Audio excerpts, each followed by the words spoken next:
안녕하세요. 오늘도 사연살롱을 찾아주셔서 감사합니다. 저는 50대 중반의 여성이에요. 굉장히 시골에서 어렵게 자랐어요. 부모님은 밭농사와 산에서 버섯 따는 일을 하시느라 늘 바쁘셨어요. 저도 6살 때부터는 엄마를 따라서 버섯도 따고 봄에는 나물도 캤죠. 어릴 때는 그렇게 자연 속에서 사는 게 행복하고 즐거웠는데 친구들이 하나둘 공부한다고 도시로 떠나고 나니 점점 외로워졌어요. 하지만 저는 집이 어려워서 도시에 가서 공부할 수가 없었어요. 제가 다닌 초등학교 분교는 정말 적은 수의 애들만 있었거든요. 선생님도 4분밖에 없었고요. 안 그래도 학생 수가 적은데 도시로 가는 애가 생길 때면 학교 전체가 우울해졌던 기억이 있네요. 저희 집은 먹고 사는 데에 바빠서 제 교육까지 신경 쓸 여력이 없었고 저도 공부를 그렇게 열심히 하지는 않았어요. 항상 집안일을 도와야 해서 밭일이 바쁠 때는 결석도 많이 했고요. 중학교는 걸어서 20분을 가서 버스를 타고 또 30분은 가는 곳에 있었어요. 그러다 보니 매일 왔다 갔다 하는 것만도 큰 일이었죠. 학교 다니기가 너무 힘들어서 혼자 나가서 사는 애들도 있었어요. 혼자라고는 해도 대부분 친척집에서 살긴 했어요. 저도 몇 번 나가서 살게 해달라고 했지만 뜻대로 되지 않았어요. 사실 저도 안 될 거라는 건 예상했어요. 그 동네에 친척이 있는 것도 아니었고 어디 가서 신세를 지기도 어려웠으니까요. 집안 형편도 안 됐고요. 하루는 학교에 갔다 와서 너무 피곤해서 자다가 저녁밥 지으라는 엄마 말에 일어났어요. 곤로에 밥을 안 치고 단무지를 무치는데 엄마가 저한테 그러시더라고요. 지수가 힘들어도 조금만 버텨. 중학교만 이렇게 다니고 고등학교 때는 엄마가 어떻게 해서라도 너 편하게 학교 다닐 수 있게 해줄게. 정말이야? 나야 너무 좋지. 근데 정말 해줄 수 있어? 우리 집 돈 없잖아. 그래서 엄마가 생각해 놓은 게 있으니까 걱정하지 말고 중학교 졸업할 때까지만 참아. 고등학교는 제대로 다녀야 돼. 그래야 엄마 아빠보다 더 잘 살 수 있어. 엄마는 초등학교만 나오셨고 아빠도 중학교까지만 다니셨어요. 엄마는 집안 형편이 어렵지 않았는데 여자가 공부해서 뭐 하냐며 집에서 시켜주질 않았대요. 아빠는 외할아버지가 일찍 돌아가셔서 일을 하느라 고등학교에 못 가셨고요. 아빠는 제가 학교를 빠지고 집안일 돕는 걸 당연하게 생각하셨지만 엄마는 아까운 공부 시간 뺏는다고 안타까워 하셨어요. 밭일할 때가 아니면 제가 빠지려고 해도 등을 떠밀어서 학교에 보내셨어요. 엄마가 공부를 못했던 게 아쉬운 만큼 저만큼은 포기하지 않기를 바라셨던 것 같아요. 그때의 저는 엄마의 마음을 다 헤아리지는 못했지만 제가 엄마 아빠보다 더 잘 살기를 바라는 마음은 충분히 느껴졌어요.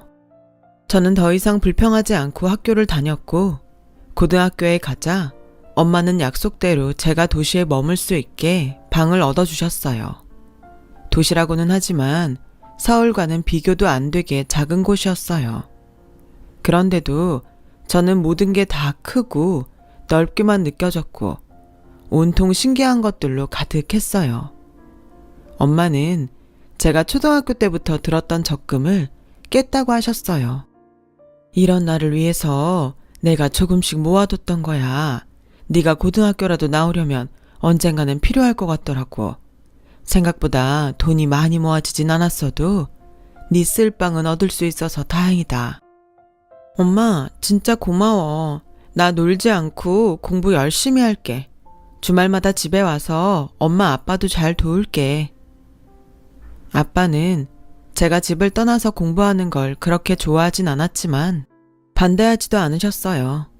근처에 먼 친척이 있어서 저를 봐줄 수 있어서 괜찮겠다고도 하셨고요.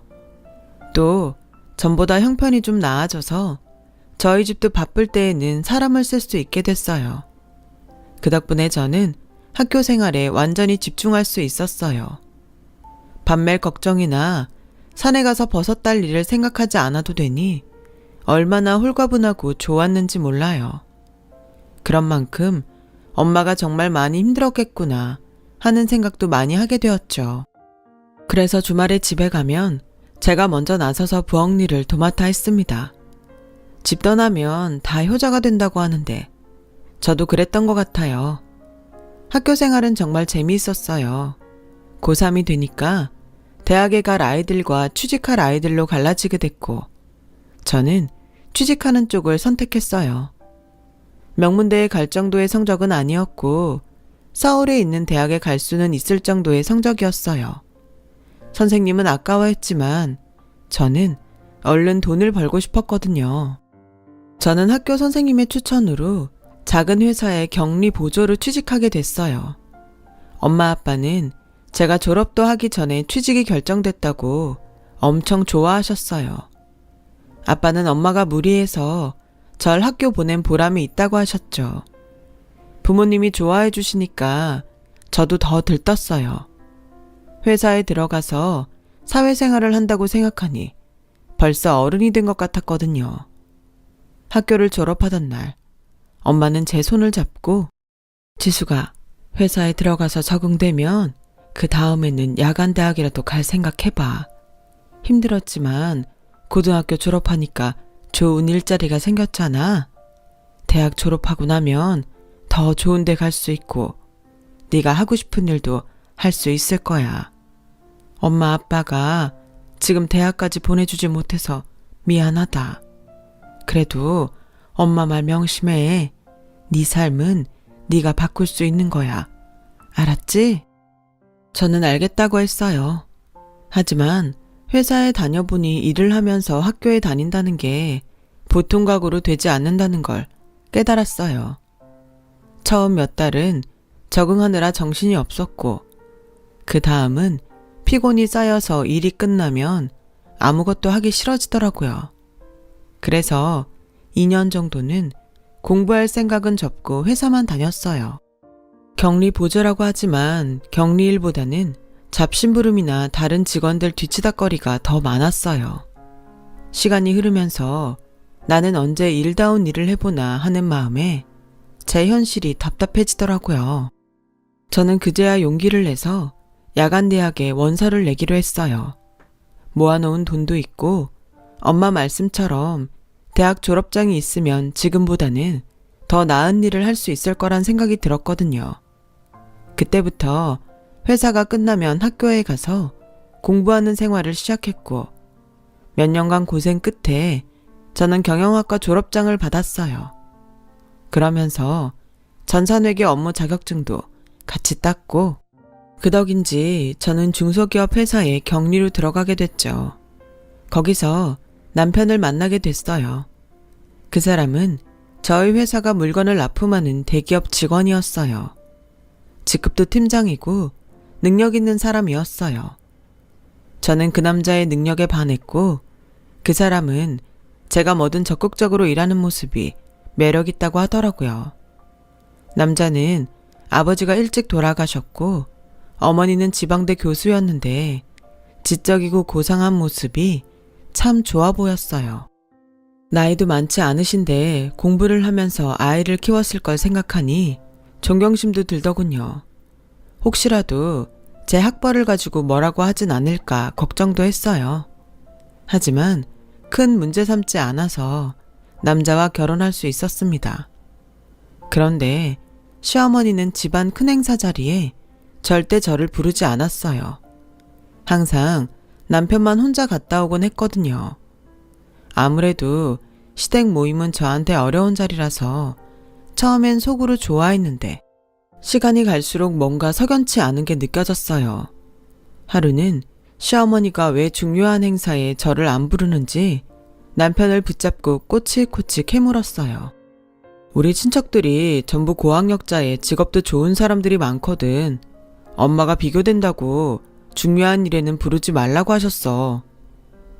내가 기죽을까봐 신경 써서 그러는 거야? 그런 거면 난 괜찮아. 아무리 내가 모자라도 그래도 당신한테 아내고 며느리인데 중요할 때마다 빠지고 일도 안 하면 다들 뭐라고 하겠어. 라고 하자 남편은 더듬으면서 겨우 하는 말이 그게 사실은 너랑 결혼하는 조건이 그거였어. 집안 중요한 행사에 부르지 않는 거.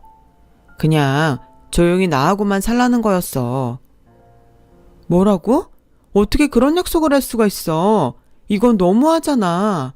내가 창피하다는 거야? 그리고 그런 일을 왜 말 안 했어? 네가 이럴까봐 말 안 한 거야. 지금도 봐. 너 이렇게 방방 뜰 게 뻔한데 어떻게 말을 하냐? 그것뿐이 아니었어요. 시어머니는 집에 제 친구들도 부르지 말라고 하셨다더라고요. 저랑 친구면 수준도 비슷할 테니 그런 사람들 드나들게 하지 말라고 했다나요? 너무 속이 상했지만 어디 하소연할 데도 없었어요. 친정에 말하면 부모님 마음만 아프실 테고 친구들한테도 창피해서 말을 꺼내지 못했죠. 안 그래도 집들이 때 남편이 친구들은 부르지 말자길래 그것도 제 생각해서 힘들까봐 그런 줄 알았는데 다 이유가 있었던 거예요. 저는 이런 결혼 생활을 해야 되는 건지 며칠 동안 잠도 못 자고 입맛도 없을 만큼 고민했어요. 시어머니가 지금은 나한테 편견이 있어서 저러지만 내가 잘하면 인정해주지 않을까 하는 생각이 들더라고요. 마침 시어머니 생신이 돌아오고 있었어요. 저는 새벽같이 일어나 시장에 가서 싱싱한 재료들을 사다가 정성껏 전을 부치고 잡채와 갈비찜도 만들었어요. 마침 엄마가 보내주신 꿀이 있어서 그것도 포장을 했죠. 전부 보자기에 싸놓고 보니 두 손이 모자랄 지경이었어요. 끙끙대며 그것들을 들고 시댁에 갔더니 저를 본 시어머니 얼굴이 험악해졌어요. 너 지금 여기가 어디라고 오는 거야? 그것들은 다 뭐고? 어머니 오늘 생신이시잖아요. 제가 음식 몇 가지 해봤어요. 그리고 이건 시골에서 온 꿀인데 진짜 좋은 거예요. 아침마다 한 숟갈씩 드시라고 가져왔어요. 시어머니는 제 말이 끝나기도 전에 음식통들과 꿀을 마당으로 끌어내서 집어 던지는 겁니다. 난 내 집에 이런 하찮은 것들 털끝만큼도 못 들여놓는다. 감히 너 따위가 내가 먹을 음식을 만들어? 뭐? 시골에서 온 꿀? 난 백화점에서 수입한 꿀 아니면 쳐다도 안 보는 사람이야. 네가 지금 날 뭘로 보고 이딴 걸 가져온 거냐? 지금 손님들 앞에서 날 망신 주겠다고 작정한 거지? 정말이지 수찬이 얘는 왜 이런 근본 없는 것하고 결혼을 한다고 했나 몰라. 어떻게든 뜯어 말렸어야 되는데 괜히 점쟁이 말에 홀려서는 되도 않는 애를 들여서 이런 꼴을 다 보고 아우 속상해. 시어머니는 저와 남편의 결혼을 반대하다가 결국 점을 보러 갔고 거기서 저와 결혼하면 남편도 자기도 잘 되고 집안이 핀다고 해서 반신반의하며 결혼을 허락했던 거였어요. 대신 저를 집안 중요한 자리에 부르지 않기로 했던 거예요.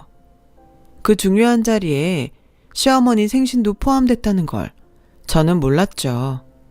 대학 교수식이나 되는 사람이 점쟁이 말을 듣고 결혼을 시켰다는 것도 어이가 없었어요. 비참했지만 버려진 음식들은 그렇다 치고 엄마가 보내주신 꿀병은 하수구 구멍 있는 데까지 굴러갔더라고요. 그걸 구하려고 고생하셨을 엄마를 생각하니 눈물이 왈칵 쏟아졌어요. 그날 밤 집에 온 남편은 저를 위로하기는커녕 오히려 화를 내더군요. 아니, 거기가 어디라고 가? 내가 가자는 말 안 했으면 가질 말아야지. 왜 시키지도 않은 짓을 해서 사람 곤란하게 만들어? 오늘 엄마가 얼마나 속상했는 줄 알아? 좋은 날인데 기분 완전 잡쳤다고. 당신은 내 생각은 안 해? 내가 하루 종일 장보고 음식 하느라고 얼마나 고생을 했는데 아무리 내가 마음에 안 들어도 그렇지 사람 정성을 그렇게 무시해도 되는 거야? 우리 엄마가 원래 길바닥에서 파는 걸로는 보리차도 안 끓이는 분이야. 재료 하나에도 얼마나 신경을 쓰시는데 어디서 난 건지도 모르는 그런 걸로 만들었으니 오죽하겠어? 안 그래도 당신한테 슬슬 채소 하나라도 백화점에서 사라고 말하려던 참이었는데 결국 이런 사단이 났네. 차라리 나한테 물어보지 그랬어. 아참, 그리고 무슨 꿀도 가져갔다며? 시골에서 온 거 설탕 먹인 가짜가 천지인데 그걸 선물로 가져가? 우리 엄마를 뭘로 보고? 그 말 들으니까 진짜 나도 기분 나쁘더라. 당신이야말로 우리 엄마를 뭘로 보고 그렇게 말을 해. 그 꿀 정말 귀한 거야. 내가 어릴 적부터 뵌 아저씨가 직접 채취하신 야생꿀이라고. 그렇게 저와 남편은 밤새 싸웠고 남편은 새벽같이 집을 나가서 하루 종일 연락도 하지 않았어요. 너무 충격을 받아서 하루 종일 일도 손에 안 잡히는데 시어머니가 갑자기 들이닥쳤어요. 시어머니는 들어오자마자 코를 막으며 인상을 찌푸렸어요. 아우, 키키한 냄새. 이게 대체 무슨 냄새야? 아니, 저게 뭐야? 청국장이냐? 네, 저희 친정엄마가 보내주신 거예요. 아우, 내가 못 살아 정말. 너 니네 친정엄마가 보낸 거 아니면 먹고 살 게 없니? 왜 저런 냄새를 집에서 풍겨? 당장 치우지 못해? 그리고 너 수찬이한테 그 꿀이 무슨 야생꿀이라는 둥 그러면서 애를 쥐잡듯 했더라. 하룻밤새 애 얼굴이 반쪽이 돼서 들어오는데 내가 얼마나 놀랐는지 알아? 그이가 어머니한테 갔어요? 저랑 싸우고 나서 간 데가 시댁이라니 정말 어이가 없었어요. 게다가 저랑 있었던 일을 다 얘기한 모양이었어요. 너는 네가 살던 데니까 아무렇지 않을지 몰라도 우린 아니다. 집에서 키우는 개한테도 안 주는 것들을 갖고 와서 우리를 모욕해놓고 적반하장도 유분수지. 그래서 내가 곰곰이 생각을 해봤는데 이건 아무래도 아닌 것 같다. 이 결혼 없던 일로 하자. 네? 아니 어머니, 제가 음식 한번 해갔다고 어떻게 그런 말씀을 하세요. 이혼이라뇨. 그리고 그런 일은 저랑 그 사람이 정하는 거지 어머니가 하실 말씀은 아니잖아요. 이거 봐. 어디서 버릇없이 말대답이나 하고? 우리 니네랑 달라서 집안 어른들 말씀을 중시하는 사람이야. 어른이 결정을 내렸으면 따라야지. 어디서 굴러먹다 온지도 모르는 걸 데려와서 집안 꼴하며 이게 뭔지 몰라. 내가 그 돌팔이 점쟁이한테 완전 속았어. 아무튼 너 당장 짐 싸서 일단 이 집에서 나가 있어라. 조만간 우리가 서류 준비해서 보낼 테니까 그렇게 알고 있어. 남편한테 전화해서 물어봤지만 돌아오는 말은 같았어요. 내가 일생일대의 실수를 한 것 같아. 결혼이라는 걸 그렇게 한순간 감정에 결정하는 게 아니었는데 그땐 내가 뭐에 씌었었나 봐. 우리 서로 자란 환경도 그렇고 안 맞는 게 너무 많은 것 같아. 차라리 빨리 끝내는 게 서로한테 더 도움되는 일 아니겠어? 깔끔하게 헤어지자. 결국 저는 쫓겨나듯이 집을 나왔어요. 집에 돌아가자니 부모님이 너무 속상해할 것 같아서 며칠을 여관방에서 혼자 지냈죠.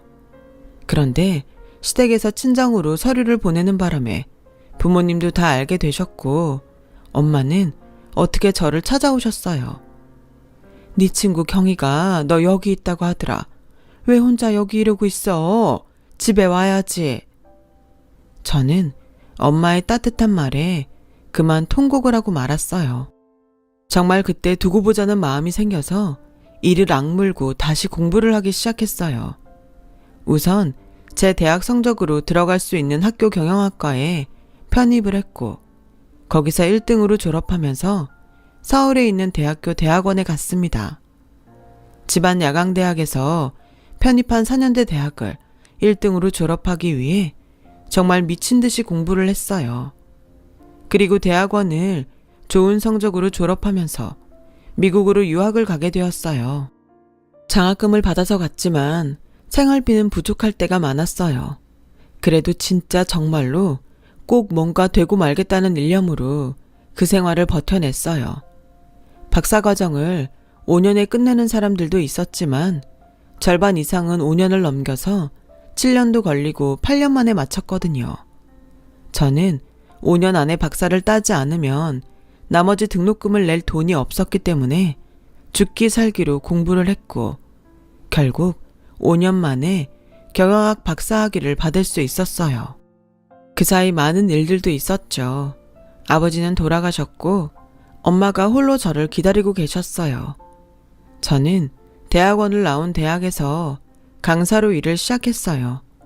그러면서 대기업 경영연구소와 함께 경영 전략도 짜고 논문 발표도 열심히 했죠. 학교에서는 그런 저를 신뢰하게 됐고 저는 5년 후에 정식 교수로 임용되었어요. 그날 엄마께 커다란 꽃다발을 안겨드렸어요. 엄마가 나한테 공부하라고 하지 않았으면 이렇게 될 수 없었을 거야. 이건 다 엄마가 만든 거야. 엄마 고마워요. 네가 열심히 살았으니까 훌륭한 사람이 된 거지. 엄마는 아무것도 못 해줬는데 이렇게 잘 살아줘서 엄마가 고마워. 이상하게 그렇게 좋은 날 엄마와 저는 시댁에서 쫓겨났던 때가 떠올라 또다시 눈물을 흘렸어요. 그때는 인생 가장 밑바닥까지 내려가서 너무 비참했는데 여기까지 오게 되니 정말 꿈만 같더군요. 몇 년 후에 저희 학교에서는 현장 경험이 있는 사람들을 교수로 임용하는 공고를 냈고 많은 사람들이 지원을 했어요. 그 중에 대학원 이상의 학력에 실적이 괜찮은 사람들을 출연했고 저는 면접관으로 참여하게 됐어요. 인연이라는 게 참 악연도 인연이긴 한가 보더라고요. 면접을 진행하는 회의실로 가던 저는 복도에 앉아있던 사람들 중에서 뜻밖의 사람을 만났어요. 바로 전 남편이었어요. 그 사람은 저를 보고 긴가민가 하는 것 같더군요. 아무래도 믿어지지 않았겠죠. 지방 야간대학을 나왔다고 자기 집에서 쫓겨난 사람이니까요. 하지만 면접을 보러 들어와서 제 이름을 보더니 눈이 휘둥그레졌고 그 사람은 질문에 제대로 대답도 못하고 버벅대다가 면접을 끝내고 말았어요. 면접이 끝나고 나오는데 저 남편이 저를 기다리고 있더군요. 정말 많네. 어떻게 이런 일이 다 있지? 라는데 저는 아무 말도 하지 않고 그 사람을 지나쳤어요. 그러자 전 남편은 저를 붙잡고서 내가 원래는 준비도 많이 하고 아까 질문에도 다 대답할 수 있었거든? 근데 너무 놀라서 잠시 당황했던 것 같아. 그러니까 나 다시 한번 기회 줄 수 없을까? 그렇게 말 좀 해줘. 강수찬 씨, 여기가 애들 장난하는 데예요? 면접을 다시 보게 해달라는 억지가 어디 있어요? 끝난 건 어쩔 수 없는 거고 그것도 다 강수찬 씨 실력이에요. 자신이 그 정도밖에 안 되는 거니까 자신이나 돌아보세요. 이러지 말고 한 번만 봐줘. 아는 사람 좋다는 게 뭐야. 나 이 기회를 얼마나 기다리고 있었는데 이대로 끝낼 수는 없어. 저희도 강수찬 씨 편의만 봐드릴 수 없습니다. 그러면 다른 사람들하고 형평성에 어긋나잖아요. 자꾸 이러면 청탁으로 알고 보고할게요. 라고 하자 전 남편은 그제야 물러났어요. 남편은 학교도 좋은데 나왔고 회사에서 평이나 실적도 나쁘지 않은 편이었지만 눈에 띄게 뛰어난 건 아니었어요. 거기다 면접을 망쳐서 점수가 낮아 떨어질 수밖에 없었죠. 그런데 발표가 난 직후에 전 남편과 시어머니가 저를 찾아왔어요. 네가 예전 일로 사적인 감정 때문에 우리 수찬이를 떨어뜨린 것 같아서 내가 문제 제기를 하려고 왔다. 라는데 여전히 저를 깔보는 표정으로 보더라고요. 이 일을 제대로 해명하지 않으면 나는 학교 측에 정식으로 문제 제기하고 언론에 이 사실을 알릴 거니까 그렇게 알아라. 나 지금은 우리 학교 명예교수야. 언론에서 내 말을 무시할 수 있을 것 같아? 라는 시어머니 옆에 전 남편은 의기양양한 표정으로 서 있었어요. 옆에서 보던 조교가 듣다 참지 못하고 할머니, 어디 와서 이런 행패를 부리시는 거예요? 저희 대학을 뭘로 보시고 그런 말씀을 하세요? 그리고 저희 교수님 미국 대학에서도 알아주는 분이셨어요. 우리 학과장님이시라고요. 당장 사과하세요. 그러자 시어머니와 전 남편은 표정이 싹 바뀌었어요. 시어머니는 그제야 학과장이라는 제 명패를 받고 굉장히 당황했어요. 아무리 그래도 자기 감정 제대로 다스리지 못할 수도 있죠.